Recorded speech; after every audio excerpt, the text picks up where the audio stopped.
I'd like to talk about Morton Feldman. Morton Feldman is, in my opinion, one of the great composers of the 20th century. It's rather surprising that, as far as I can tell, there are no videos on YouTube that sort of present his aesthetics or talk about his work or present an analysis of one of his pieces. So this is an opportunity to at least begin to remedy that.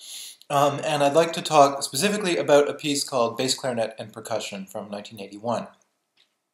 The reason I chose this piece is that it stems from the beginning of Feldman's late period.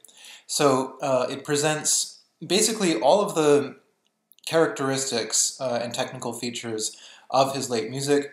However, it is one of the shortest works from that period. So if you know a little bit about Feldman already, you might know that his later pieces are totally unconcerned with the practicalities of performance and duration specifically. So for example, his second string quartet can last up to 6 hours in performance. He has many other late chamber pieces that are over 1 or 2 hours long.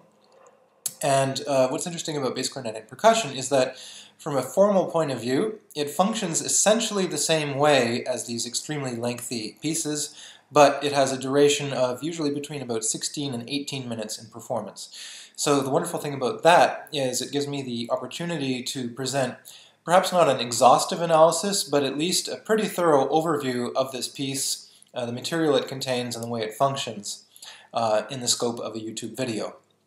So to start things off, I'd like to present a very interesting quote from Pierre Boulez, who famously disliked Feldman, and Feldman famously disliked Boulez, so it was entirely mutual.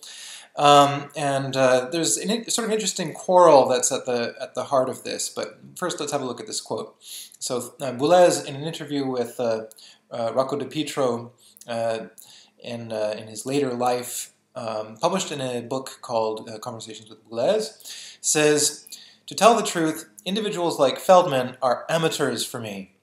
They have fancy ideas and the like, but that's not enough. They have no tools." Okay, so, and just to let Feldman get his word in, he also says, "Tragedy is when two people are right." So the reason I mention this quote is that for a very long time in the contemporary music world, there was, I think, a misapprehension about Feldman's work and how he worked, and I think that's partly due to Feldman himself. He often declared that he had no method, he had no system, and this was taken to mean that he had no technique and that his music was written in a completely arbitrary way. And that's actually not true. But there's also a kind of major a philosophical and aesthetic divergence of approach between individuals like Boulez and, say, Stockhausen, for example, and Feldman. Now, the sort of Boulez camp, if I can use that term, in reality there is no homogeneous Boulez camp exactly, but I think you can say that there is a school of compositional thought in which things like structure, grammar, logic, and theory hold an important place. So, for example, for Boulez, it was very important to elaborate structures and grammars and hierarchies within his compositional practice that would hold themselves up to objective analysis. In other words, you can take a Boulez piece and sort of pull it apart and figure out how it's written, and you can sort of determine, it's not always easy, but you can determine that there is a logic behind it, and there is a certain system, and there's the objects that he's using have functions. In Feldman, that is not so straightforward.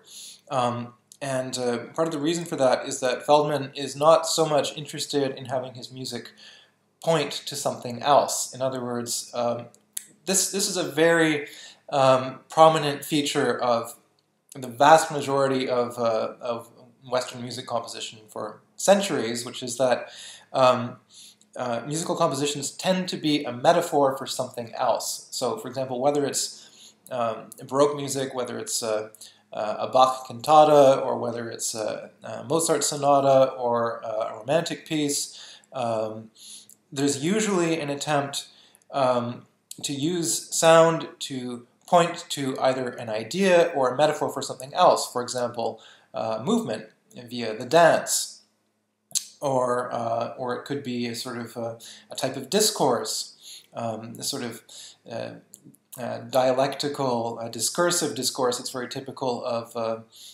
classical music. And Boulez is in that kind of lineage with his music, even though he takes a radical viewpoint. But Feldman is one of the earliest composers to try to step out of that framework a little bit and try a different approach, which is, as he put it, to simply let sounds be themselves. In other words, he's not using sounds as the vehicle for an externally defined system or dramaturgy or narrative or story or process of development. He's simply interested in the sensual qualities of sounds in and of themselves. So that's very interesting from a compositional point of view. It's not clear exactly how you can take that sort of approach and use it to build large-scale works. But that's exactly what Feldman did.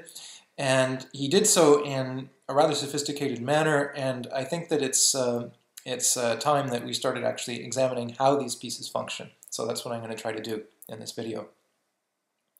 So just to give a brief overview here, Morton Feldman was an American composer, born in Queens, and he lived for a good part of his life in New York City. He eventually started teaching at the University of Buffalo in 1973, and that was a position he occupied until his death in 1987. Now, one of the interesting things about Feldman is that he came of age artistically in the 1950s in New York City, and that was an extraordinarily exciting time and place. And one of the interesting byproducts of that is that because Feldman spent most of his time consorting with painters, poets, and the like, he ended up with a very, very different sort of artistic aesthetic philosophy than a lot of his American and European contemporaries and colleagues. So what's interesting about the 1950s in New York is that, as Feldman himself put it, there was a brief period of time, and this is a paraphrase of Feldman, which lasted maybe 2 weeks, in which suddenly nobody knew what art was. And it's true that there was a period of radical experimentation and an attempt to reformulate the artistic project basically from the ground up. So you get that with abstract expressionist painting, for example. And you certainly get that with the sorts of poetry that was being written at the time, where there's a kind of refusal of the sort of rhetorical modes and the sort of systems of representation that had basically been left unquestioned for a very, very long time.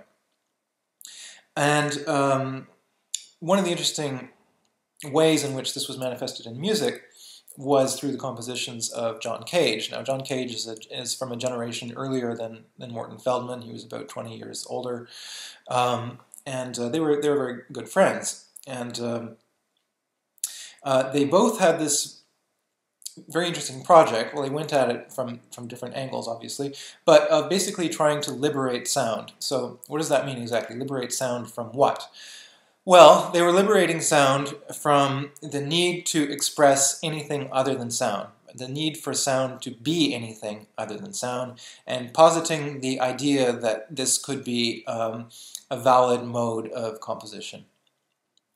So Feldman's earliest pieces basically do away with traditional notation altogether, a lot of them, not all of them. There are some early piano pieces that are written more or less in conventional notation, but Feldman began writing early in his career these pieces that don't use the conventional 5-line staff. They are basically written out in a grid notation where you have a regular array of boxes, and the boxes determine via the placement of symbols within them whether a sound is to be medium, low, or high. Usually the way it works is that one box is equal to a specific unit of chronometric time. So for example, one box might be equal to 1 second, for example. And then within that, you can place elements that occupy more or less the space that they are given. You can also specify playing techniques such as pizzicato or harmonics, etc. And so you can more or less specify all the parameters of sound, except you're not specifying the pitch and you're not specifying rhythm in terms of a sort of rational system of durations. You're basically indicating it visually or spatially. So that was one method, one particular approach Feldman was taking in trying to get away from conventional modes of musical discourse and basically just foreground the material qualities of the sounds themselves. Now, the problem with that type of composition, at least as Feldman came to determine it, was that it left too much leeway to the performer. So there's a huge range of ways in which you could authentically interpret one of these early scores and still say that it's a performance of a Morton Feldman piece. And as Feldman moved on in this style, he eventually came to find that that degree of liberty was excessive, and that, in fact, he wasn't so much letting the sounds be themselves as letting the performers be themselves, and that wasn't exactly what he wanted. So in the sort of early 1970s, he starts changing and adopting a much more conventional type of notation. So Feldman is often miscategorized as a minimalist because it's true that his late scores use little material. However, the minimalists, at least the classical minimalists in painting and sculpture and so on, and in music as well, people like Philip Glass, tended to be interested in basically getting away from emotion and expression and sort of examining the sort of spatial qualities of the objects that they were using. And also investigating the way they were made and this sort of thing. Feldman isn't trying to get away from expression, interestingly enough. He's very concerned with expression, actually, and if you read his essays, you can see that he's actually almost obsessed with the topic. And it seems that what he's trying to get at in his music is a sort of very direct writing down of what his inner ear dictates. And so he's trying to allow his subjective sensibility, his subjective inner ear, and his sort of subjective approach to material to determine all aspects of the composition. And he's not allowing these things to be imposed on the piece by using a system of whatever nature. But he's not really a minimalist. So he's coming at things from a different point of view. So from the very beginning, we can see that there is an absence of development, an absence of system, and perhaps even more importantly, a total absence of directionality in his music. Now, this is from the earliest student pieces that I've been able to hear. This is the case, and what's interesting about that is that it really flies in the face of the way Western music has traditionally functioned. So you normally have some sense of a starting point and a place that you're going, and some sort of linear trajectory of some kind. Feldman isn't really interested in that, and you're sort of, I wouldn't say trapped, but you're sort of positioned in a kind of eternal present when you listen to his music. And it doesn't really operate discursively. What you have are materials that are presented, you hear them for a certain amount of time, they're varied, there's a lot of sort of micro-variation going on, but then they stop, and then he goes on to a different type of material that may or may not contrast with the first. In some of the very, very long pieces, the multi-hour long pieces, for example, you'll have materials that come and then they stop, and then you have something else. And then the original material might come back an hour later, or it might come back half an hour later.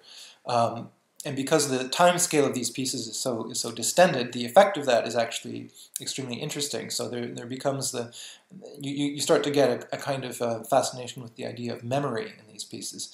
But that's really not the same thing as directionality. It's not the same thing as development, and it's quite a radical approach within Western musical composition.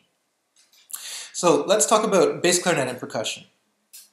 Now, we mentioned earlier that this is an uncharacteristically short work for Feldman, and there's also the fact that this title, I think, illustrates his approach to composition, certainly in the latter part of his life.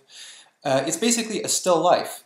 So this piece is not describing a visual image, it's not describing emotional state, it's not really describing anything, it's just listing the instruments that are used in the piece.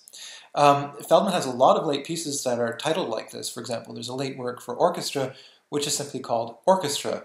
There's a piece for clarinet and string quartet called Clarinet and String Quartet. There's a piece called Piano and String Quartet called Piano and String Quartet, and so on and so forth.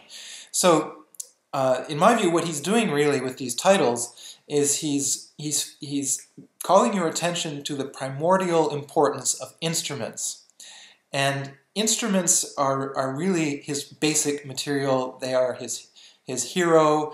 They are the most important aspect of his composition. He's very, very concerned with things like articulation, touch, dynamics, timbre, the different degrees of tension that you get in different registers of instruments. This is his material. This is his oil paint. This is his charcoal. This is something that for him is absolutely primordial, and he's investigating not only the qualities of these instruments, but his subjective understanding and appreciation of them through these pieces.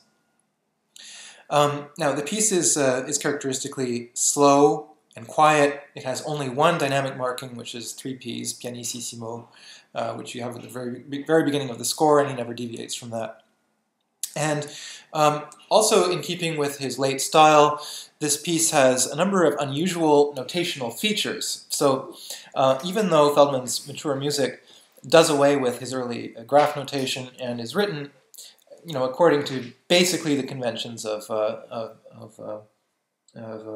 musical notation, it does have a number of very unusual features that have a significant impact on how the piece sounds.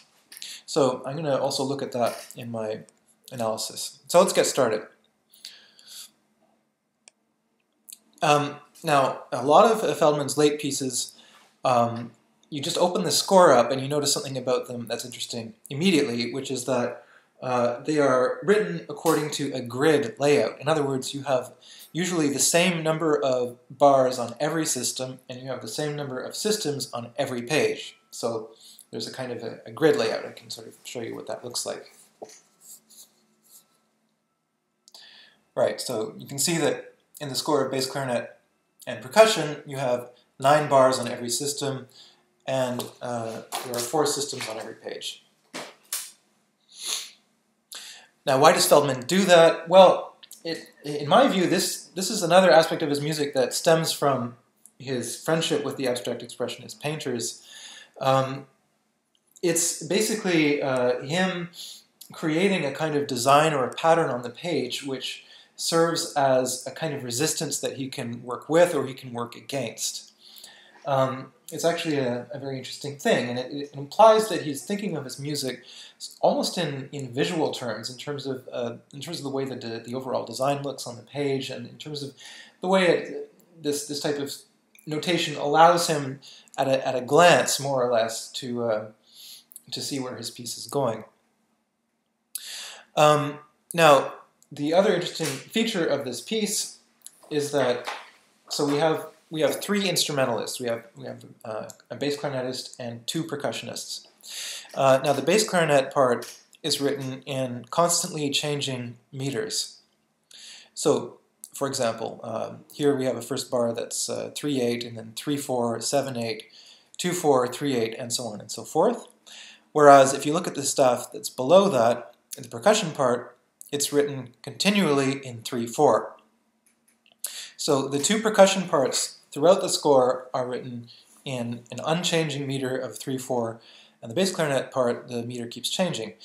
Now what's interesting about that is he's still keeping to his grid notation, so the way the music is laid out visually on the page gives the impression that every bar has the same duration, but in fact that's not the case at all. And in addition to that, the way that the percussion and bass clarinet parts line up in the score, the way he's got it is completely false.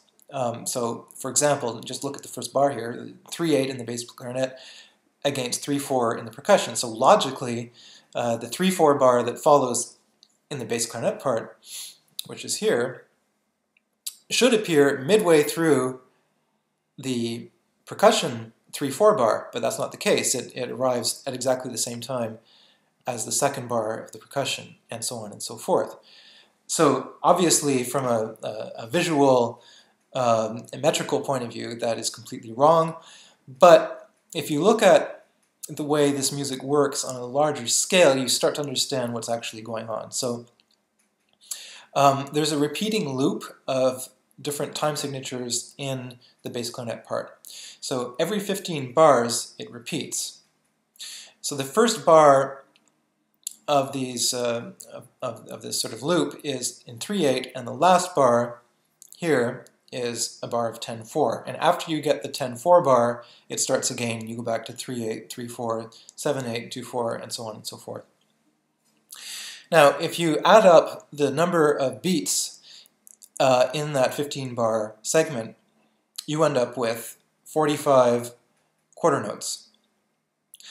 And if you take the number of beats that occur over the same number of bars in the percussion part, so 15 bars of 3/4, well, that also equals 45. So by the time you get here to the end of the loop, in theory, the two performers are in the same place. And why is Feldman doing this?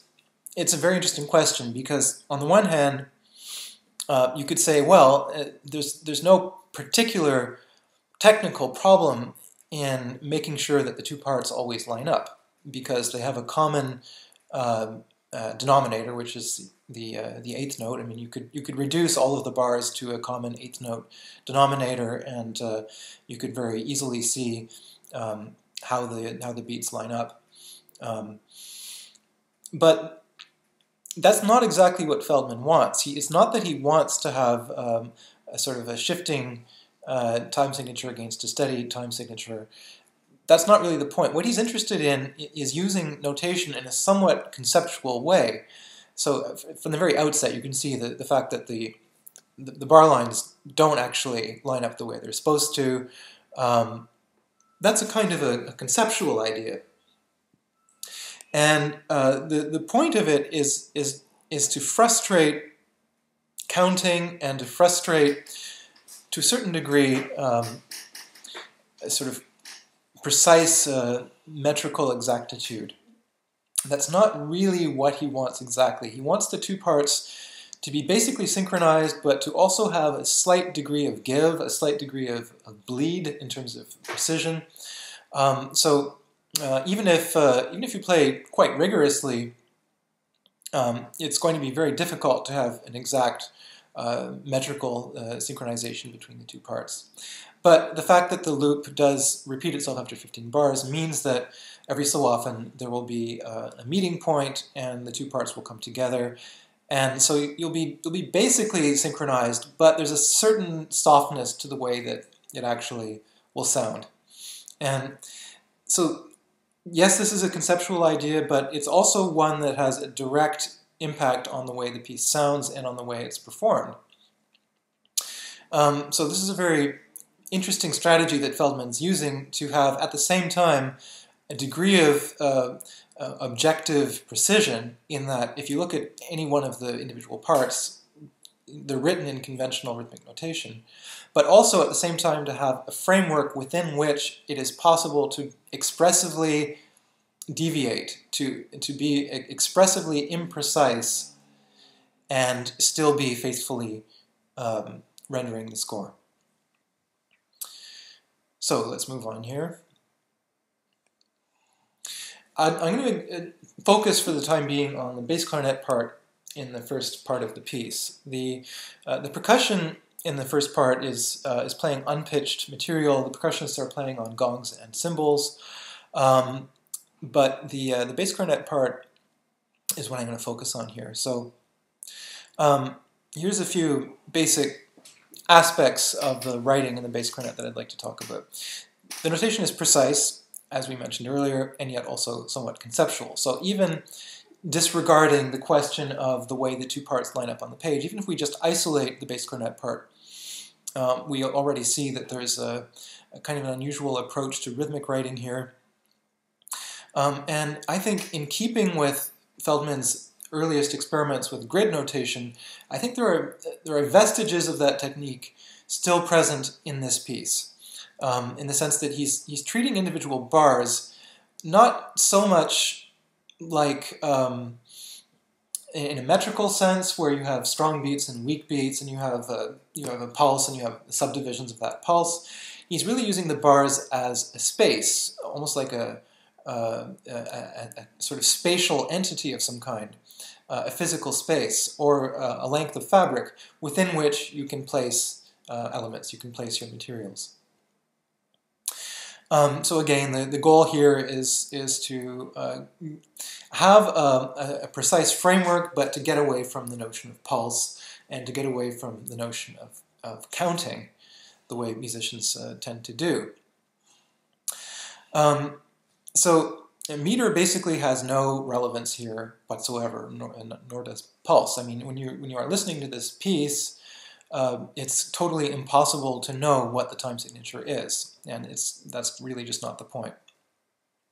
There's another strategy that Feldman uses here, which hasn't been discussed very much, but which I think is also quite interesting, and it's something he calls the delayed triplet, which you can see here in bar 2.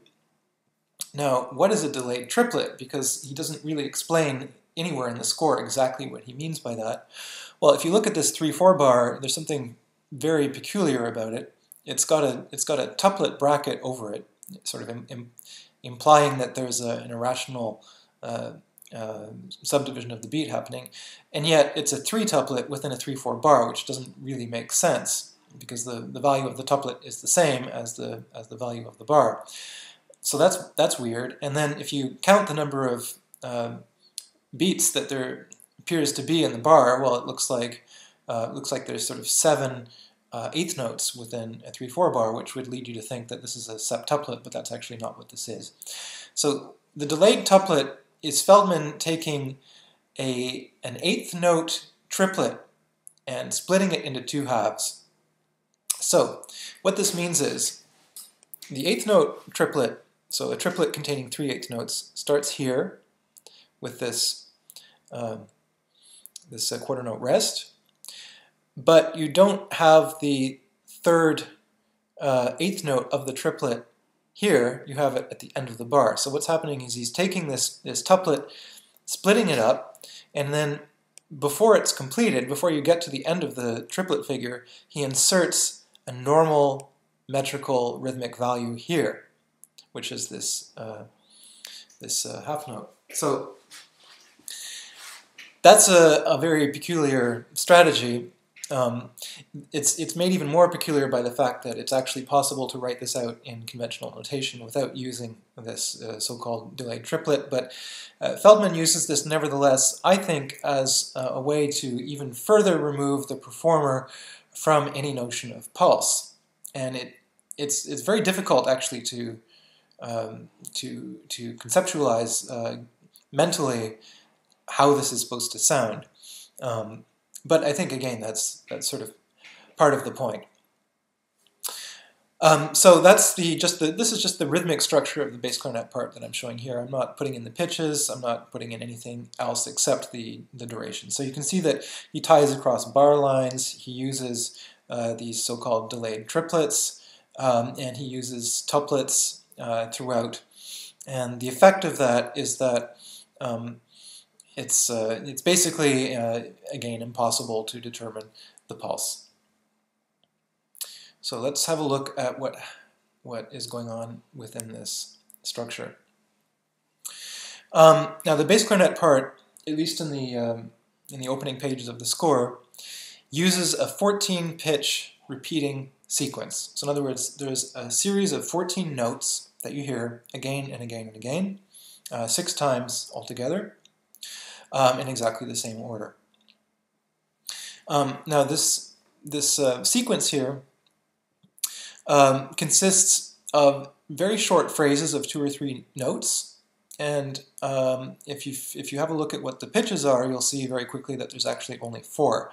So D, D flat, E flat, and E natural.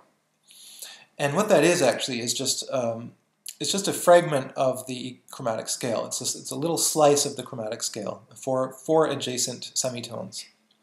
And the way that he lays this material out is that he uses only whole tones and semitones, so it's a very small space basically that these pitches are occupying. And this is fairly typical of late Feldman. He likes to use these chromatic fragments and sort of divide them up in different ways in the pitch space. So in other words, he might present them as they're presented here in 1 octave, or he might have octave displacements. He might change the octave identity of certain pitches without actually changing the note name. And this is actually a very unusual thing to do in the context of musical composition, certainly in the 1980s or earlier when he was also doing this in the 1970s, because it allows for the same pitch to have different octave identities, and that is something that doesn't really happen certainly in Boulez or Stockhausen for the most part. Now, I mentioned earlier that this sequence, this sort of melodic phrase, is heard 6 times in the bass clarinet part. Now, each time it's presented in a somewhat different way, in a different register of the bass clarinet. So he starts using octave displacements of this phrase, and part of the reason he does this, well, I don't know if it's the reason why he does it, but let's say the effect of doing this is that it allows us to have a gradual process of familiarization and assimilation of the entire range of the bass clarinet. So let's have a look at how that works. So here we have the 14-note phrase that I mentioned earlier, and we can see it the way it's written out rhythmically. So that's the exact same rhythmic grid as what I showed you earlier. So he places these pitches in the very highest register of the bass clarinet. This is, by the way, not a transposed score, so the clarinetist would have to play this a major ninth higher, so that places the bass clarinet in a very high register. He marks it 3 Ps, pianissimo, which is very challenging to do in the high register of the bass clarinet. And additionally, you'll see that there's a little circle above every note head, and that simply indicates that he wants harmonic fingerings, or put another way, he wants alternative fingerings for the high register in order to further soften and attenuate the sound of the instrument in this register. But it's worth pointing out, I would say, that he begins the piece by placing the bass clarinet in its least characteristic register, the very high register, and it also creates an interesting tension because this is, from a technical point of view, very difficult to do. So that's the first thing you hear, is this 14-note phrase spread over 15 bars. I'd like to also point out an interesting fact about his metrical loop here. We pointed out earlier that it always ends with a 10-4 bar. I don't think that that's an arbitrary choice. I think that the reason Feldman ends with the longest bar of the entire sequence is that it conveniently allows the bass clarinetist to have a rather lengthy pause between phrases to get their breath back. And he always leaves this 10-4 bar empty in the bass clarinet part. So that may very well be a concession to practicality, a rare concession to practicality in late Feldman. And it's a rather elegant way to do it, I think. So that's the first sequence. Let's have a look at what happens after that. Well, it's the exact same thing, but it's transposed an octave lower and without the harmonics. Now, the interesting thing about this is that although we are getting successively lower octave transpositions of the same phrase again and again, you don't really hear it that way when you're listening to the piece. Now, you certainly don't hear these complex rhythmic subdivisions and delayed tuplets and metrical changes and so on. You're not aware of any of this. You're not really specifically aware of the fact that you're hearing a 14-note phrase repeated, and that's partly because the intervals are so small. There's very little contrast. There's very little in this phrase really that would allow you to specifically remember where it started and where it ends. This is all very much done intentionally, and it basically generates a certain type of surface. So I think it's interesting to point out that the score is really a means to an end in Feldman. It's not an end unto itself. And there's a very significant difference between analyzing the contents of his scores and analyzing what you actually hear. This is why a lot of analysts have commented that you can't analyze Feldman, or you can only analyze his music phenomenologically. You can only analyze it in terms of your experience of listening to it, but you can't really analyze it according to what's in the score. I don't think that's actually true. But anyway, let's move on. So that's the second phrase, and here's the third. So you can see that he's transposed this melody down again one more octave. So we're gradually opening up the pitch space, and we're gradually opening up the register of the bass clarinet into more familiar territory. Now the fourth sequence here, well, I haven't put it in my chart here, but the fourth sequence is actually the same as the first. He temporarily brings us back up into the highest register again. Interestingly enough, if you look at the score closely, you'll notice that it's missing the harmonics that you have the first time around, which I think is probably just a mistake. But he brings us back to the first register, perhaps to remind us of where we've come from and sort of give us a sense of the difference and the considerable space between the highest register and the lowest register. The fifth sequence, which we can see here on the screen, is interesting because he takes these pitches which previously were heard adjacently, they were heard in a very restricted space, and he changes the octave placement in every single bar. So the first D is in the sort of medium register of the bass clarinet. The D flat that follows it is a ninth lower, and then the E flat as a seventh lower, and so on and so forth. And he's constantly bouncing around between the very lowest register and the very highest register, which we have here, for example. So that's a very interesting procedure that Feldman is doing, and is actually, this is a rare example of a quasi-linear process in Feldman, in the sense that he's progressively opening up the registral space from the very highest to the very lowest, and then once that space has been opened up, then he starts moving things around and occupying the entire space simultaneously. Now, once this procedure has come to an end, something very interesting happens in the piece. So I mentioned earlier that in the opening part of the piece, the percussion parts are playing unpitched, basically unpulsed material, in that he's got these rolls being played on gongs and cymbals. So there's no pulse, there's no pitch, and so on. And it's up to the clarinet to provide any notion of pitch in this section of the piece. So after the preceding process has been completed, he introduces two new instruments in the percussion part, a timpani and a marimba. And the timpani is playing a high B, which is really way up on the upper edge of what the timpani can do. So you need probably the smallest size of timpani to play this pitch.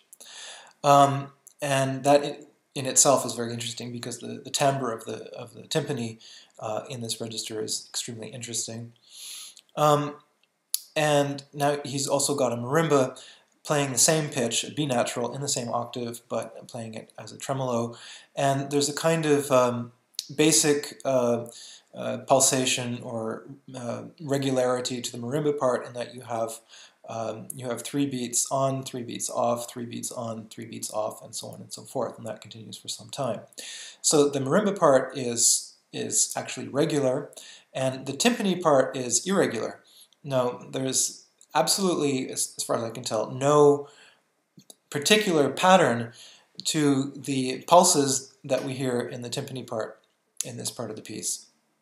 So at the outset, it sort of vaguely looks like there's an arithmetic kind of progression in that you have a group of 7 pulses played on the timpani, and then you have a 16th note rest. Then you have a further set of 7 and an 8th note rest, 7 more pulses and an 8th note rest plus a 16th note rest. So it's as though there's a continual process of adding 1/16th note to the rest each time, up to the third bar here where you have 2 8th note rests. But then the process stops and it starts to get irregular. So it's not really exactly clear what's going on. It doesn't really matter, though. Actually, it's the point is that you have these pulses, which are a very strict and specific type of material that Feldman is using for the very first time in the piece. You have an identifiable pulse. You have something that is regular. You have something that you can count. But even though this shape has a certain regularity to it, it's always presented in a slightly different way each time. So there's an interesting dialectic here between the sort of regularity of the shape of the gesture and the total unpredictability of exactly how long that gesture will last and how much space there will be between different iterations of that gesture. So that's an interesting thing, and it's actually a significant contrast with the rest of the piece. So although Feldman often said that his music contained very little contrast, I would argue that, not to contradict the composer, but I would argue that there certainly is contrast. It's just contrast on a much smaller scale than what you would get in other types of music. So when this timpani part and the marimba part enter, it actually takes you quite a lot by surprise because of the very different nature of this material. Now, it's not going to shock you out of your seat because we're still at a dynamic level of 3 Ps. So it's not exactly horror movie material, but nevertheless, it is surprising in this context. And at this point, the bass clarinet starts to play repeated static pitches. So bass clarinet here remains on a D flat for some time and then eventually moves to a C natural, which is here, and I'm not going to show you the whole score, but that state of affairs continues for quite some time. So let's have a look at what other interesting things are going on in this piece. Feldman sometimes uses an object that he calls an altered cluster. Now, his early piano music uses this actually quite a lot, and what it is it's a cluster in the sense that you don't really hear this thing here, this chord, as a chord. You don't hear it harmonically because it's basically impossible to determine the specific pitch content of this object when you hear it. So an 8-note chord played within the space of a diminished octave on 2 xylophones, well, no, you're not going to hear the individual notes. There's absolutely no way. However, this is not a totally undifferentiated sonic object in the sense that a conventional cluster played on a piano or on any other keyboard instrument usually is understood to comprise all of the semitones within a given range, within an octave or a fifth or whatever it may be. But that's not what's going on here, because if you actually look at this chord closely, so you have C sharp, D, E natural, F natural. There's no D sharp, and then G, so there's no F sharp or G flat either. A flat, B flat, so he skips the A natural, and C flat. So he's leaving certain pitches out of this cluster. He's not leaving enough pitches out, again, that you would be able to determine what the harmonic qualities of this object are. But let's have a look at how this this cluster is actually constructed. So just a quick definition. For Feldman, an altered cluster is a cluster in which you leave certain pitches out, not enough so that it sounds harmonic, but enough so that it sort of changes the color or it sort of changes the quality of the cluster. So we see that this cluster, if you sort of unspool it and present it as a linear progression of pitches, consists of an alternation of semitones and whole tones. And as I'm sure you will remember from your earlier analysis courses, this is nothing other than an octatonic scale. So he takes this octatonic scale and sort of folds it onto itself and turns it into a cluster. So that's a kind of an interesting strategy in Feldman. Now here is one of my favorite parts of this piece. Now we looked earlier at the section where the percussion, timpani and marimba are playing one pitch, a B natural. Now there's some material that comes after that, including the section with the altered clusters on the two xylophones. And then when this material comes back later on in the piece, it comes back in a slightly altered form. So we can see, well, there's this group of 7 pulses in the marimba, in the timpani that comes back. It's not the same pitch though. It's now a B flat. So he's sort of transposed the whole thing down by a semitone.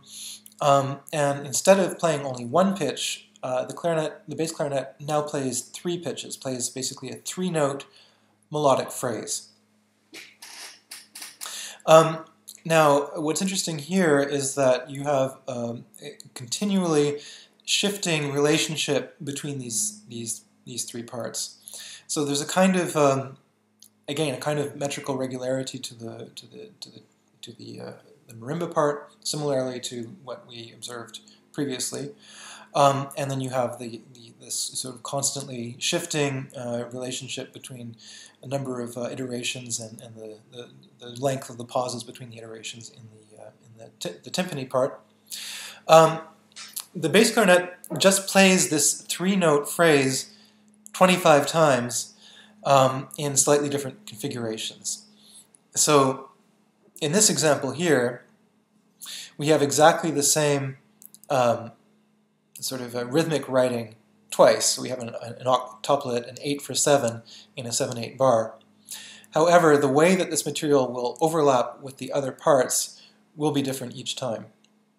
So even though there's a degree of consistency and regularity with how the objects are defined and the sort of amount of space they take up, their relationship to one another is constantly shifting.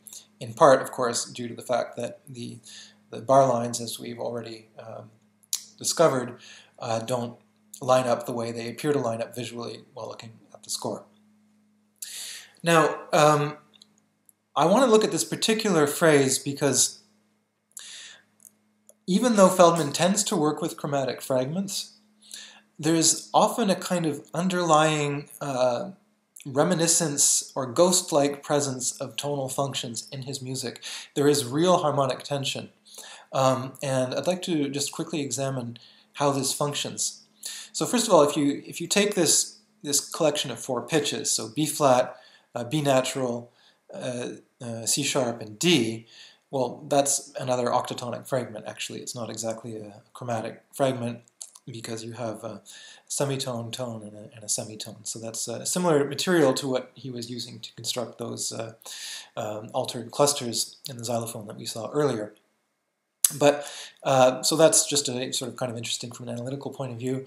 But if we look at the way the 2 parts relate to each other, we have basically a pedal B flat. Okay, so this is a very conventional pedal that could make you think of an organ pedal point or a pedal point in a classical piece of music. And the interesting thing about pedal points is that traditionally they tend to function as a kind of point of expectation. The listener is hearing this static object, and it creates an inherent tension because eventually we know that this is going to have to change. It can't stay this way forever.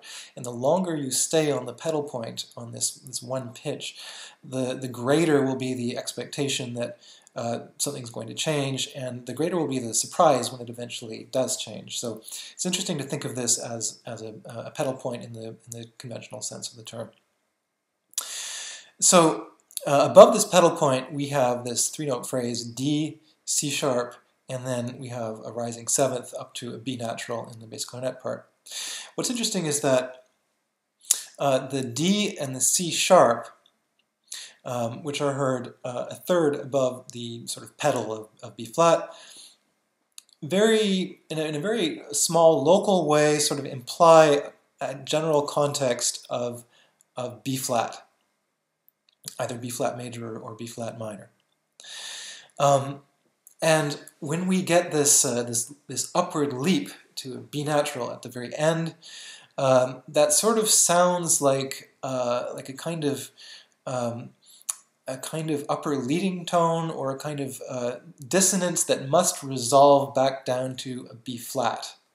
It's a very, very interesting harmonic phenomenon, because so we have this constant background of B flat, and then the last note of the clarinet phrase is a B natural.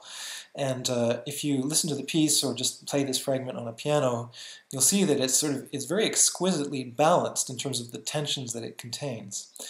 So this tension is never actually resolved, because obviously the bass clarinet stays on these three pitches and never actually plays a B flat. So we have this constant augmented octave kind of relationship between the underlying B flat and the percussion and the B natural above it in the bass clarinet part.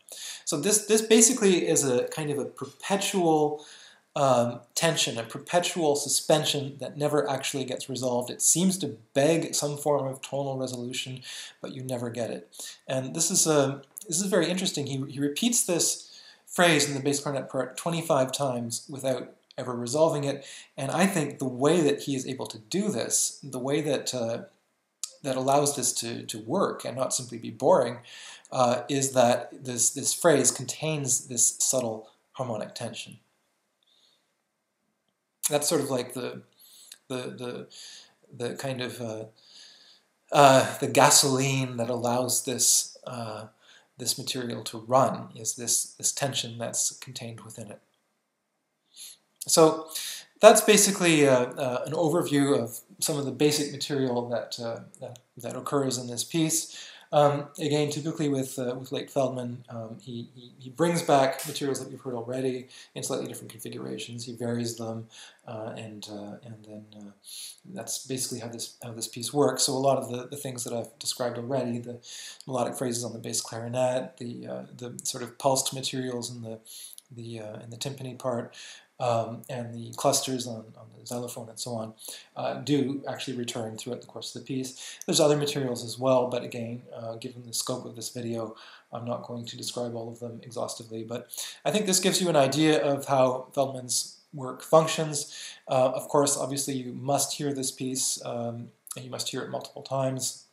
I think it's a magnificent work, and I certainly encourage you to listen to it, and I hope that this has sort of increased anyway some understanding of the techniques and the sort of grammar of Morton Feldman's music. And I think also that this refutes Boulez's claim that Feldman actually has no tools. Well, I think he actually does have tools. He has quite sophisticated tools that he's reflected on a great deal. He's thinking a great deal in terms of perception and in terms of the specific physical, plastic, sensual aspects of the sounds that he's using, and he's coming up with very, very sophisticated means to create the surfaces that he's interested in creating. So there's plenty more room left for analysts to look at how his music functions, and I hope that we'll see quite a lot of these types of analyses moving forward.